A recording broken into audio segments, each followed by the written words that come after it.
আসসালামু আলাইকুম। চট্টগ্রাম জুলুসের এবারের আয়োজন অনেক বড় হয়েছে। অনেক মানুষ পরিমাণে অন্য বছর থেকে অনেক মানুষ হুজুর কেবলার আগমনে এবারে অনেক মানুষের সমাগম হয়েছে। চট্টগ্রামের খুশির আমেজ বইছে। সবাই দেখেন অনেক মানুষ। হুজুর কেবলার গাড়ি এখনো পিছনে, কিন্তু সামনের দিকে আগাবে।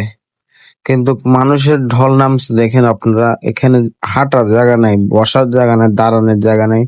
ঠেলাঠেলি, ছোট বাচ্চারা অনেক কষ্ট পাচ্ছে। যারা মুরব্বী আছে তারাও অনেক কষ্ট পাচ্ছে। আর একদিকে রোদের গরম, আবার রোদের গরমের পর আবার একটু একটু বৃষ্টিও হচ্ছে। কিন্তু খুশিতে ভালো লাগছে। সকল ঈদের সেরা ঈদ, ঈদে মিলাদের নবী। কিন্তু হুজুর কেবলার গাড়ির দিকে তাকিয়ে আছে সবাই, আসতেছে পিছনে। আপনারা গাড়িটি দেখতেই পাচ্তেছেন। ভিডিওটি সবাই দেখে যাবেন, শেয়ার, লাইক, কমেন্ট করে দিয়ে যাবেন। সবাই ভালো থাকবেন। ২ নম্বর গেট থেকে সবাইকে ধন্যবাদ।